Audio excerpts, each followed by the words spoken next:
जय भोलेनाथ। शिवजी की पूजा से जीवन में सुख, शांति और समृद्धि आती है। सावन का महीना भोलेनाथ को बहुत प्रिय है। जो भी श्रद्धा से उनका व्रत करता है, उसकी सारी मनोकामनाएं पूर्ण होती हैं। तो अगर आप भी चाहते हैं कि भगवान शिव आप पर कृपा करें, जीवन में हर संकट दूर हो, तो इस कथा को श्रद्धा से सुनें।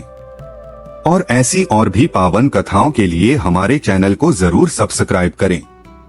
सावन सोमवार व्रत कथा, सरल भाषा में पूरी कथा। एक बार भगवान शंकर और माता पार्वती मृत्यु लोक में भ्रमण करने निकले। चलते चलते वे अमरावती नाम की एक सुंदर नगरी में पहुँचे। वहाँ एक राजा द्वारा बनवाया गया भव्य शिव मंदिर था। भगवान शंकर और माता पार्वती ने उसी मंदिर में कुछ समय के लिए निवास किया। एक दिन माता पार्वती ने शिवजी से कहा, हे प्रभु, आज हम दोनों चौंसर पांसे का खेल खेलें। शिवजी ने सहमति दे दी। तभी मंदिर का पुजारी पूजा करने आया। माता पार्वती ने पुजारी से पूछा, बता पुजारी, इस खेल में कौन जीतेगा? पुजारी ने बिना सोचे कह दिया, भगवान शिव जीतेंगे। थोड़ी देर में खेल समाप्त हुआ और माता पार्वती जीत गईं। उन्हें बहुत क्रोध आया और उन्होंने पुजारी को झूठ बोलने के कारण कोढ़ी होने का श्राप दे दिया। शिवजी ने समझाने की कोशिश की, पर पार्वती ने श्राप दे ही दिया। कुछ समय बाद पुजारी सच में कोढ़ से पीड़ित हो गया। वह बहुत दुखी रहने लगा। एक दिन कुछ देवलोक की अप्सराएं मंदिर में पूजा करने आईं। उन्होंने पुजारी की हालत देखकर उससे कारण पूछा। पुजारी ने सारी बात बता दी। अप्सराओं ने कहा, तुम सावन सोमवार का व्रत करो और विधिपूर्वक भगवान शिव की पूजा करो। पुजारी ने व्रत की विधि पूछी तो उन्होंने बताया, प्रत्येक सोमवार को स्नान करके साफ कपड़े पहनो। प्रदोष काल में शिवजी की पूजा घी, गुड़, बेलपत्र, दीपक, नैवेद्य आदि से करो। आधा सेर गेहूं के आटे को 3 भागों में बांटो। एक भाग भगवान को अर्पित करो और 2 भाग प्रसाद के रूप में बांटो। इस प्रकार 16 सोमवार तक व्रत करो और 17वें सोमवार को 5 सेर आटे की बाटी बनाकर शिवजी को भोग लगाओ और सभी को बांट दो। पुजारी ने इस विधि से व्रत किया और शीघ्र ही रोग मुक्त हो गया। कुछ समय बाद शिव पार्वती फिर मंदिर आए।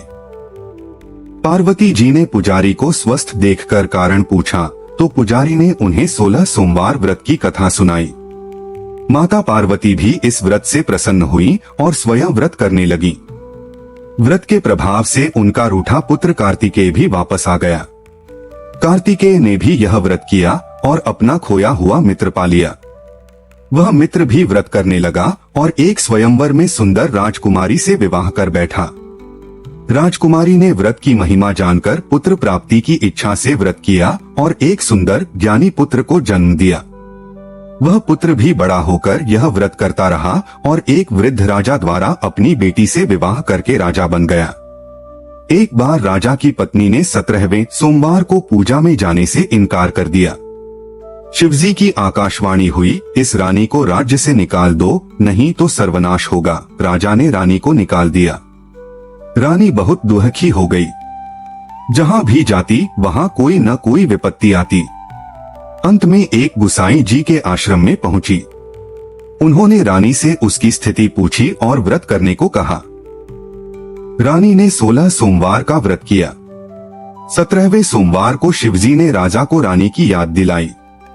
राजा ने दूतों को भेजा। रानी वापस लाई गई और दोनों ने मिलकर फिर से व्रत किया।